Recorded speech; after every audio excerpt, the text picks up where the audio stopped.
이 시간에는 사도행전 20장 18절부터 25절 말씀까지 읽었습니다.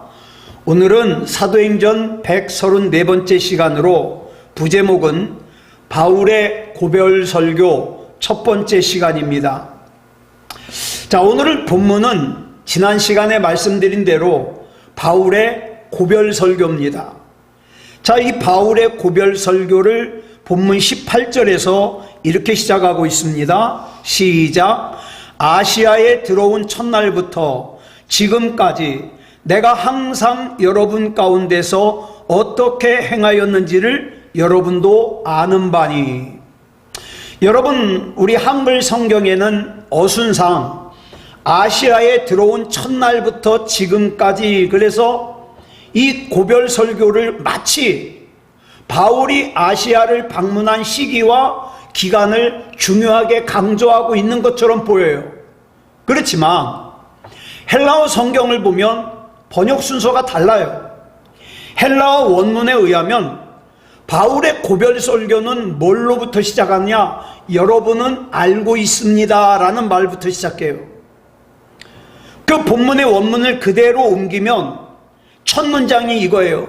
여러분은 알고 있습니다. 아시아에 첫 발을 내디딘 이래 내가 여러분 가운데서 항상 어떻게 살아왔는지를 말입니다. 이렇게 번역을 해야 돼요. 자, 바울이 고별 설교 첫 번째 문장에서 강조하고자 하는 것은 에베소 교회 장로 여러분들은 이미 다 알고 있다 이 말이에요. 예?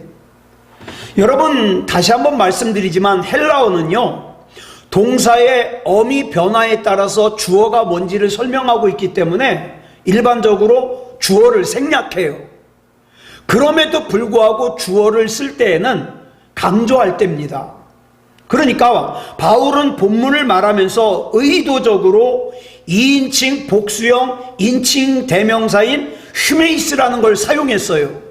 그거는 바로 다른 사람이 아닌 너희들, 다시 말해서 에베소 교회 장로들, 너희들, 여러분들이 이미 다 알고 있다 이 말이에요. 여기서 알다라고 번역된 동사가 에피스타마인데 이건 뭐냐면 머리로 외워서 안다는 뜻이 아니에요. 무슨 뜻이냐면 내 삶의 경험을 통해서 습득했다, 안다 이 뜻이죠. 그러니까 이런 거예요. 바울이 온갖 시련과 어려움 속에서도 그리스도인다운 그리스도인의 중심을 잃지 않고 주님을 섬긴 것을 너희 에베소 교회 장로들 너희들이 알고 있다 이 말이에요. 또 에베소 사람들에게 유익한 것이라면 내 생명을 개의치 않고 내가 이 말을 하면 핍박을 받을 걸 분명히 알면서도 거리낌 없이 증거한 것을 너희들이 알고 있다 이 말이죠. 유대인들과 헬라인들에게 주 예수 그리스도를 향해서 돌아서라고 회개하라고 촉구한 것은 사람들에게 보여주려고 한 행동들이 아니잖아요. 바울이 그렇게 행동한 것은 주님의 구원의 부르심을 받은 그리스도인으로서의 당연한 책임이자 의무이자 사명이다 이 말입니다. 그래서 이 에베소 교회 장로들은 3년 동안 바울과 같이 있으면서 바울이 그렇게 삶을 사는 것을 자신들의 눈으로 직접 보았고 경험했다 이 말이에요. 바울의 그런 삶 덕분에 바울을 통해서 그들이 예수님을 구주로 영접하고 구원의 은총을 입게 되었어요. 그런데 이때 바울이요, 신체 건강한 젊은이가 아니에요. 이미 평균 수명을 훨씬 뛰어넘은 인생 말년에 노년에 접어든 바울이에요. 게다가 바울은 몸에 지병이 있다 그랬잖아요. 병약한 사람이에요. 그러나 나이가 많은 고령의 나이에도 바울을 갖다가 괴롭히는 지병에도 바울은 그것이 장애물이 되지 않았어요. 내가 그리스도인다운 그리스도인으로 사는 것, 그 다음에 내가 예수 그리스도의 복음을 증거하다가 때로는 환난을 당하고 핍박을 당하고 감옥에 갇히는 것도 내가 우리 주님 앞에 얻은 은총을 생각하면 이걸 내가 생명 내놓고 증거한다 이 말이죠. 그러니까 이 바울은 주님의 증인으로서의 그 소명의 삶을 흔들리지 않았어요. 에베소의 장로들은 그런 바울과 3년 동안 함께 지내면서 삶의 체험을 통해서 온갖 시련과 어려움 속에서도 바울이 주님을 어떻게 섬겼는지, 주님의 증인으로 어떻게 살아왔는지를 직접 보고 겪어서 알고 있거든요. 그래서 바울은 이 에베소 교회 장로들에게 고별 설교를 시작하면서 내가 어떻게 살아왔는지 여러분들이 잘 알고 있다고 하면서 그 사실을 상기시켜 주는 거예요. 그러면서 여러분들이 나를 보고 겪어서 아는 것으로 그치지 말고 나를 보고 겪어서 아는 대로 여러분도 이제 그렇게 살아가라 이 말이죠. 여러분, 바울은 고린도 교인들에게 쓴 첫 번째 편지인 고린도전서 11장 1절에서 이렇게 권면하고 있죠. 같이 읽겠습니다. 시작. 내가 그리스도를 본받는 자가 된 것 같이 너희는 나를 본받는 자가 되라. 바울은 주님을 자기가 아는 것으로 그치지 않고 주님께서 이 땅에서 보여주셨던 주님의 삶을 자기가 본받아 살았어요. 2차 전도 여행 중에 고린도에서 1년 6개월 동안 체류했던 바울이 그곳에서도 주님을 본받는 삶을 살았어요. 그래서 바울은 고린도 교회 교인들에게 편지하기를 내가 주님을 본받아 사는 것을 여러분들이 보고 겪어서 아는 대로 여러분도 그렇게 살으라고 권면하고 있는 거예요. 사랑하는 여러분, 믿음이라는 것은 알기만 하는 것이 아니라 실제적인 삶으로 살아내는 거예요. 우리 권사님들이 어떻게 살아오셨는지 제가 다는 모르지만 그래도 지난 25년 동안 지켜봤잖아요. 아는 바예요. 그래서 우리는요, 우리의 신앙, 지금까지의 예수님을 믿고 살았던 신앙이 아까워서 우리는 절대 딴 길로 가면 안 돼요. 여러분, 이것이 바울이 에베소 교회 장로들을 위한 마지막 고별 설교를 시작하는 부분이에요. 여러분은 알고 있습니다. 아시아에 첫 발을 내디딘 이래 내가 여러분 가운데서 항상 어떻게 살아왔는지를 말입니다. 자, 본문 22절을 보면 그 바울의 고별 설교에서 에베소 교회 장로들을 향한 유언이 이렇게 이어집니다. 같이 읽겠습니다. 시작. 보라, 이제 나는 성령에 매여 예루살렘으로 가는데 거기서 무슨 일을 당할는지 알지 못하노라. 바울은 지금 예루살렘으로 가는 길에 밀레도 섬에서 에베소 교회 장로들을 갖다가 그리 오라 그래서 그들을 불러놓고 지금 유언을 남기는 거예요. 왜? 이 세상에서 마지막으로 만나는 거니까. 바울이 지금 예루살렘을 최종 목적지로 삼은 것은 자기 의지가 아니에요. 바울은 뭐라 그랬습니까? 나는 성령에 매여 예루살렘으로 간다 그랬어요. 예. 지금 성령님께서 바울을 예루살렘으로 이끌어 가시는 거예요. 바울이 이렇게 표현한 이유가 있습니다. 바울이 세 번째 전도 여행을 마무리 짓기 위해서 고린도에서 출발할 때 원래 바울의 계획은 뭐예요? 흉년을 당한 예루살렘 사람들을 갖다가 도와주기 위해서 마게도냐와 아가야 사람들이 구제원금을 모아줬어요. 그래서 그 구제원금을 가지고 예루살렘에 가서 전달한 다음에 자기의 목회 본거지인 수리아 안디옥으로 돌아가서 세 번째 전도 여행을 마무리하는 거였습니다. 그러니까 바울의 계획에는 이 예루살렘이라는 곳이 잠깐 들려서 가는 경유지였어요. 최종 목적지는 수리아 안디옥 교회였습니다. 그런데 고린도를 출발한 바울이 마게도냐로 우회를 해가지고 에게해를 건너서 드로아를 거쳐서 아소까지 걸어가는 동안에 하나님과 독대하는 중에 성령님께서 인도하시기를 최종 목적지, 세 번째 전도 여행의 최종 목적지가 예루살렘이라는 거예요. 그래서 바뀌었어요. 자기 의지에 따라서 예루살렘을 경유하려고 그랬는데 성령께서 인도하시기를 예루살렘이 최종 목적지라는 거예요. 그뿐만 아니라 그 예루살렘에서는 결박과 환난이 기다리고 있다는 것도 알려주셨어요. 그렇지만 이 사실을 깨닫는 즉시 바울은 예루살렘을 경유하려고 했던 자기의 계획을 내려놓고 성령님께서 인도하신 대로 예루살렘을 세 번째 전도 여행의 최종 목적지로 받아들였습니다. 그래서 바울이 나는 성령에 매여서 예루살렘으로 간다고 고백한 거예요. 자, 바울이 여기서 이렇게 말하죠. 내가 지금 성령에 매여서 예루살렘에 가는데 거기서 무슨 일을 당하는지 알지 못하노라. 이 말은 오리무중 미궁 속으로 빠진다는 뜻이 아니에요. 지금 내가 가고 있는 이 길을 진리의 영이신 성령 하나님께서 이끌어가고 계시고 그 종착지인 예루살렘에서 어떤 일이 벌어질지 바울은 이미 알고 있어요.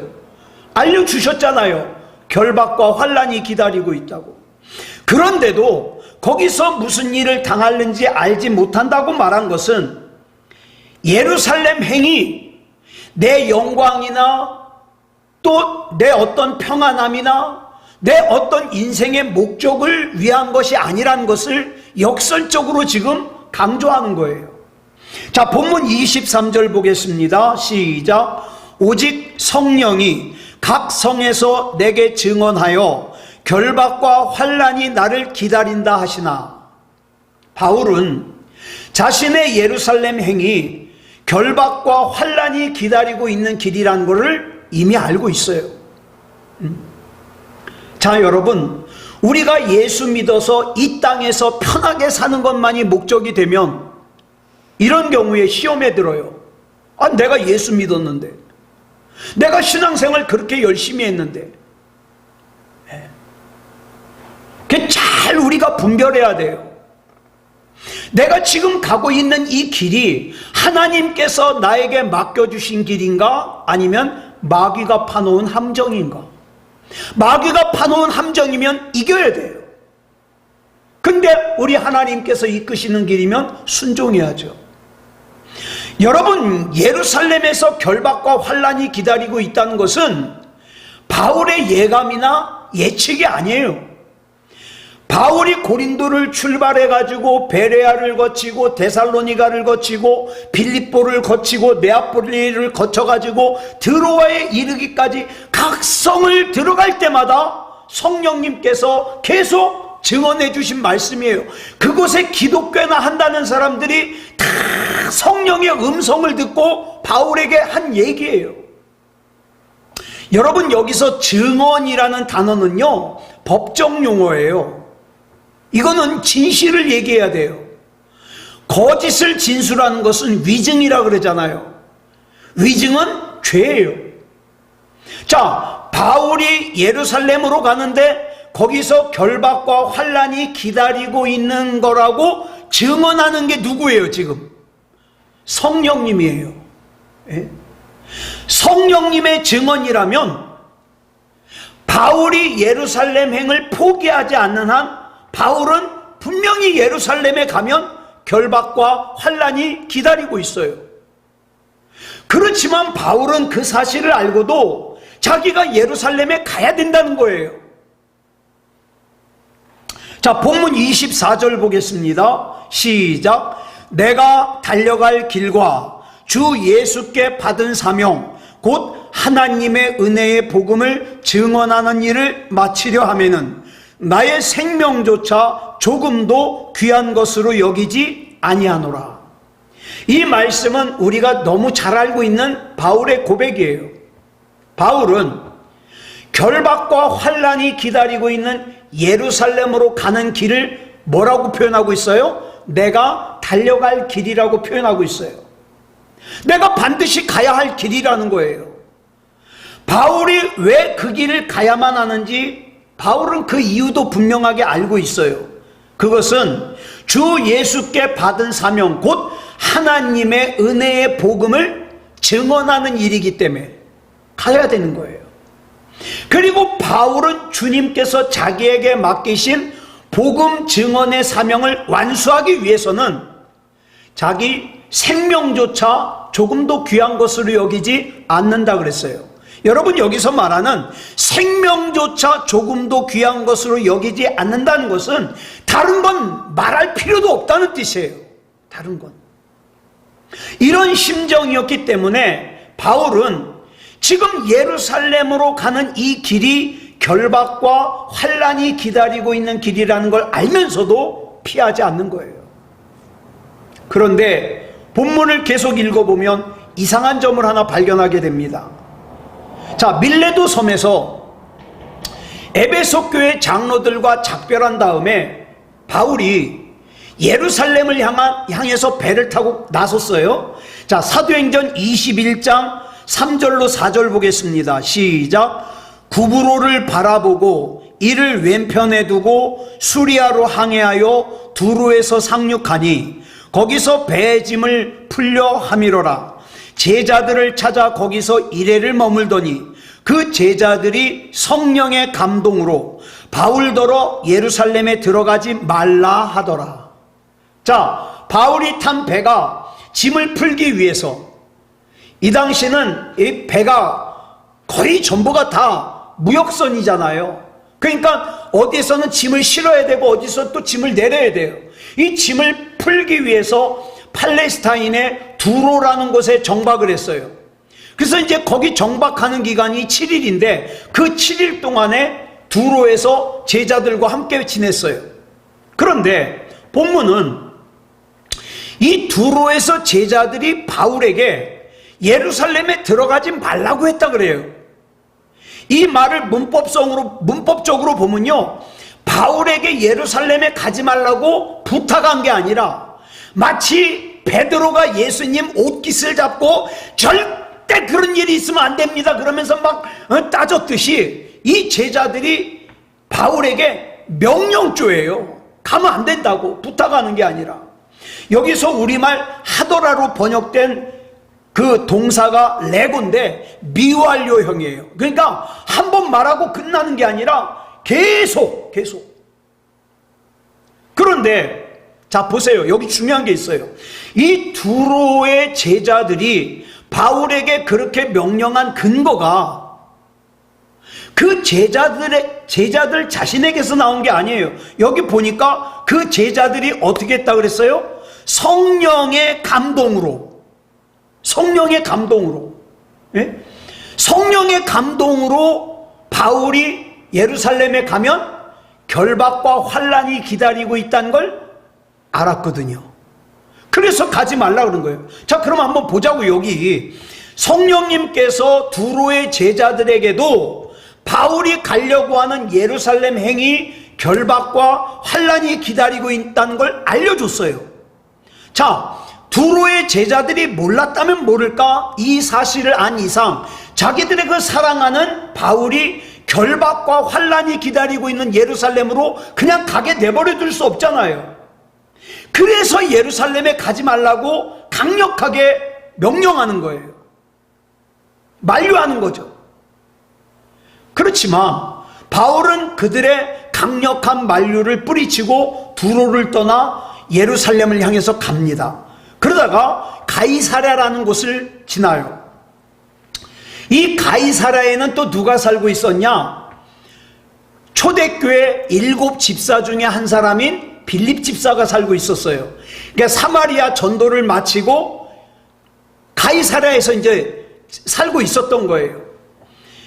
자, 그런데 이 바울이 빌립 집사의 집에 머무는 동안에 아가보라고 하는 선지자가 가이사랴를 방문해 가지고 바울이 머물고 있는 이 빌립 집사의 집에 온 거예요. 이 아가보라고 하는 선지자가 누구냐면 굉장히 이 당시에 유명했는데, 사도행전 11장 28절에 보니까 온 천하에 큰 흉년이 올 거라고 예언을 했는데, 글라우디오, 여기 이 글라우디오는 누구냐면 클라우디스라는 이름을 갖다가 성경에는 글라우디오라 그러는데, 이 로마 황제 때 진짜 이것이 맞아가지고 굉장히 유명해진 선지자예요. 자, 그런데 사도행전 21장 11절 보겠습니다. 시작. 우리에게 와서 바울의 띠를 가져다가 자기의 수족을 잡아매고 말하기를, 성령이 말씀하시되 예루살렘에서 유대인들이 이같이 이 띠 임자를 결박하여 이방인의 손에 넘겨주리라 하거늘.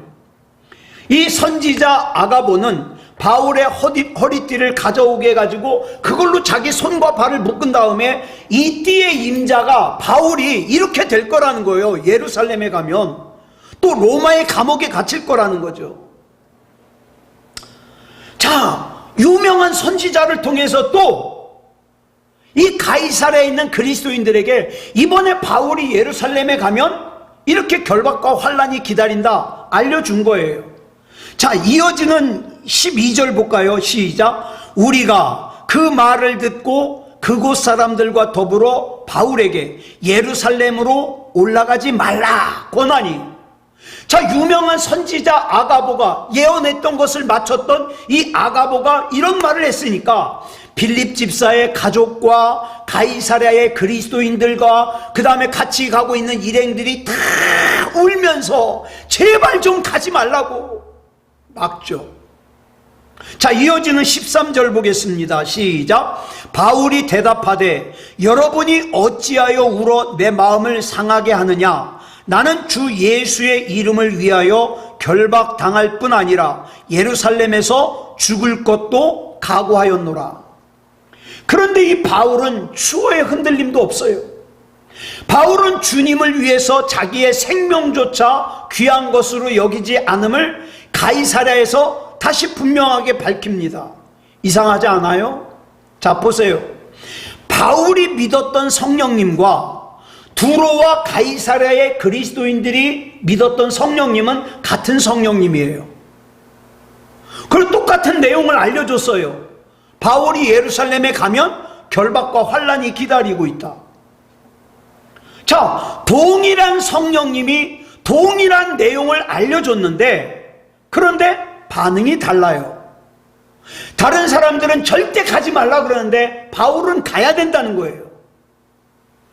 바울은 성령님께서 결박과 환란을 예고해 주셨기 때문에 오히려 주님을 위해서라면 내가 지닌 모든 것은 말할 것도 없고 내 생명조차 조금도 귀한 것으로 여기지 않는다고 일사각오로 죽음을 각오하고 가는 거예요. 반면에 두로와 가이사랴의 그리스도인들은 성령님께서 앞길에 도사리고 있는 결박과 환란을 미리 알려주셨으니까 피하자는 거죠. 피하자는 거. 예. 만류하는 거예요. 이 극단적인 차이가 대체 어디로부터 오는 건가?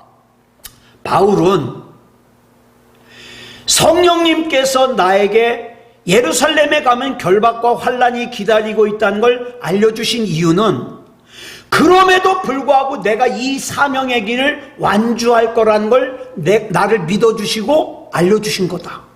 이렇게 받아들였어요. 나를 잘 알고 계시는 하나님께서 나를 믿고 맡겨주셨는데 뭐가 두렵겠느냐. 제가 아까 잠깐 말씀드렸지만 지금 중동에서 이스라엘과 이란이 전쟁을 막 미사일 쏘고 난리가 났는데 성경에 보면 자 에스겔서 38장과 요한계시록 6장을 보면 이 사건이 나와요.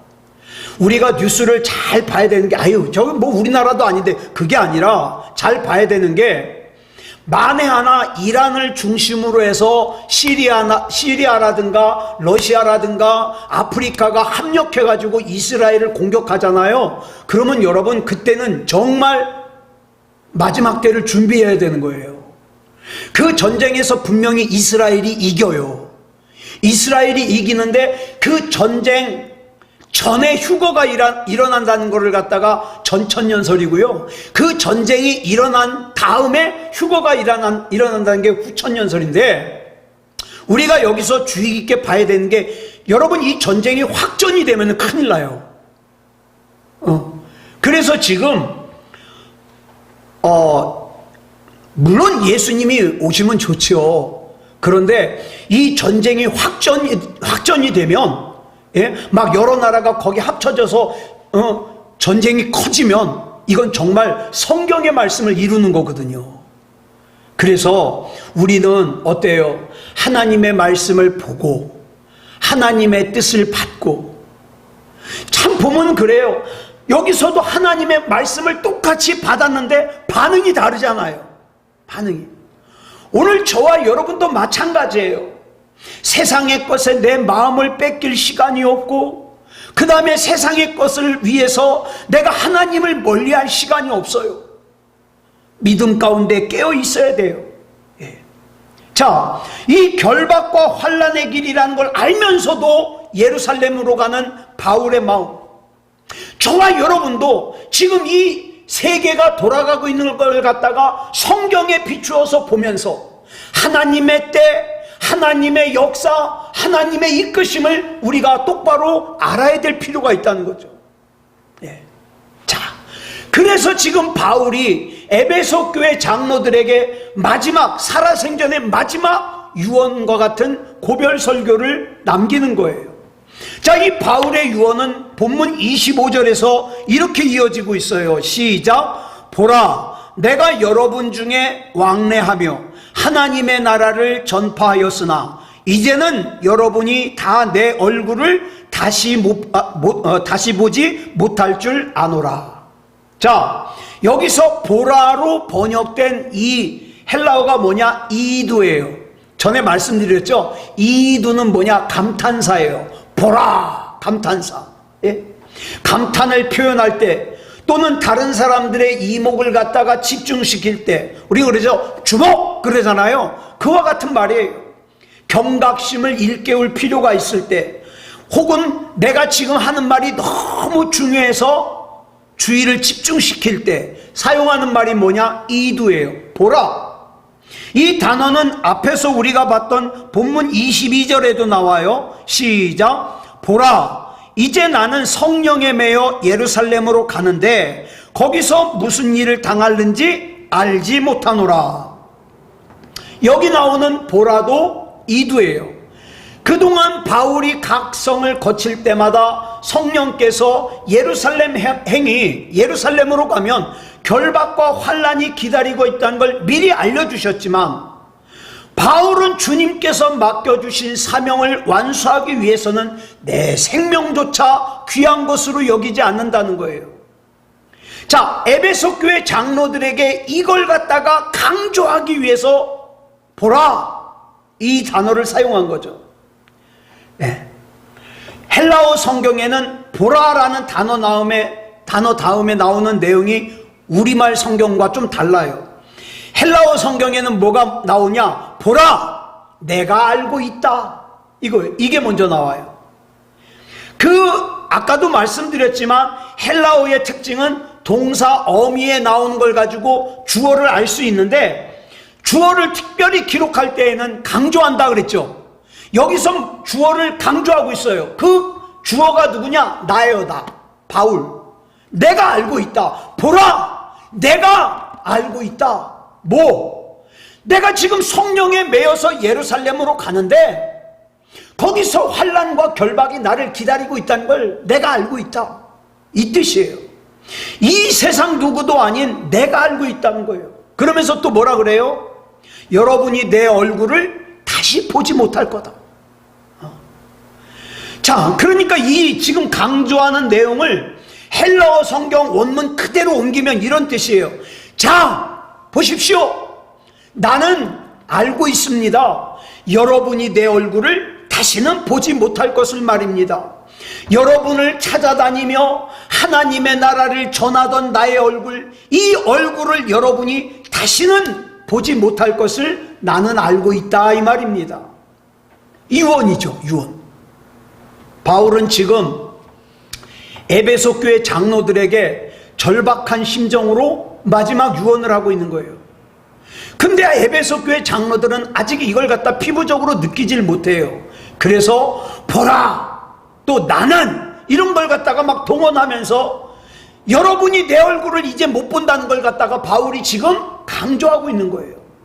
자, 그런데 여러분, 여기서 중요한 게 바울이 이 세상에서의 영원한 작별, 즉 죽음을 뭐라고 표현하고 있느냐? 얼굴을 다시 보지 못하는 것, 이렇게 정의하고 있어요.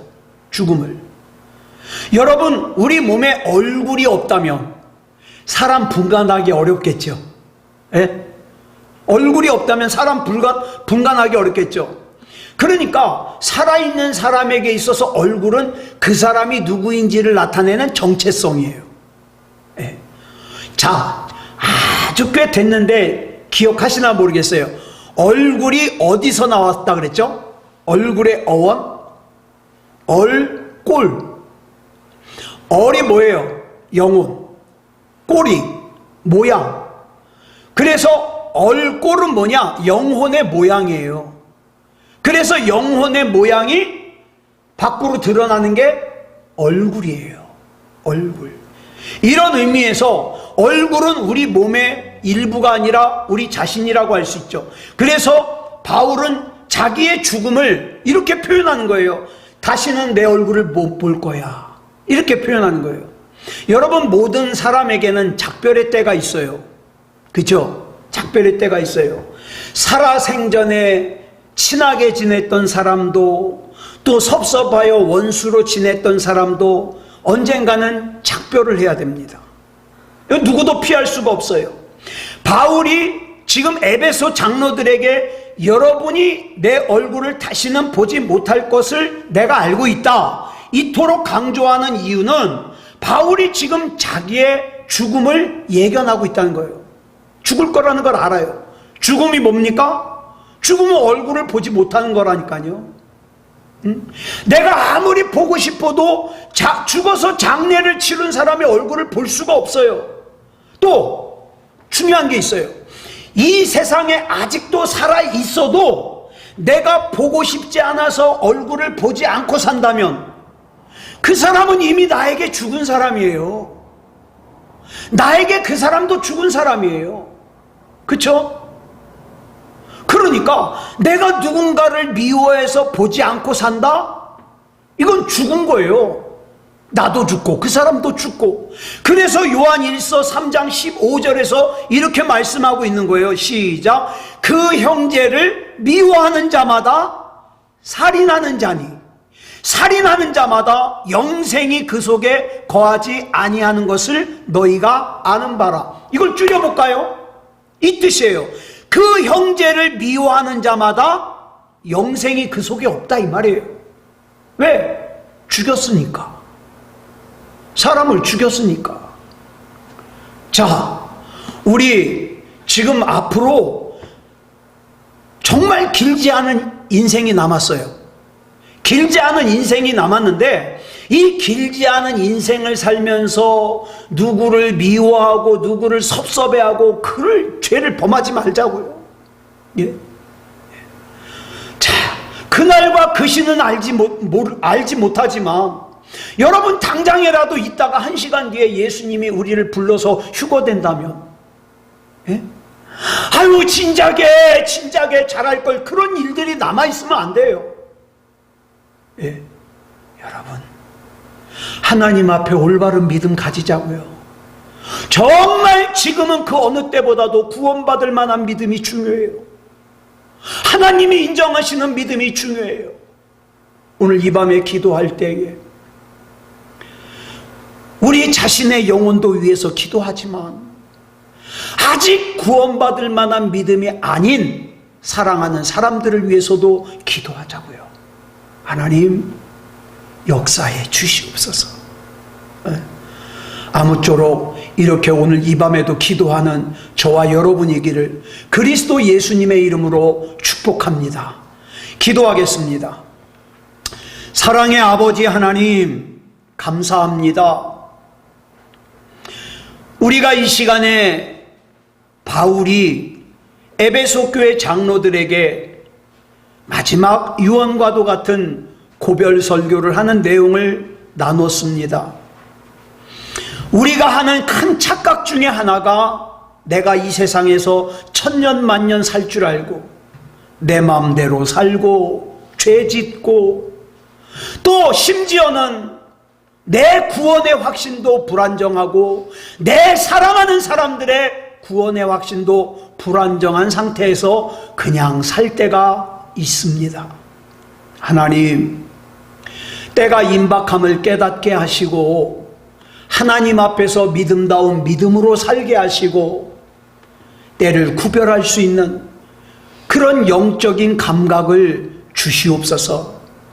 사랑의 아버지 하나님, 아직도 우리에게 시간이 좀 더 필요하다면 시간을 주셔서 우리 사랑하는 사람들 가운데 한 사람도 구원에서 낙오되지 않도록 우리 하나님 붙잡아 주시옵소서.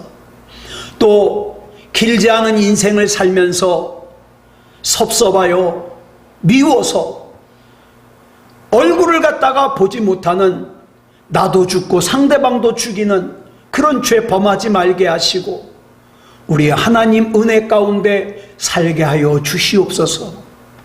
사랑의 아버지 하나님, 이 시간 붙잡아 주시고 인도해 주실 줄 믿사오며 그리스도 예수님의 이름으로 감사하며 기도드렸사옵나이다. 아멘.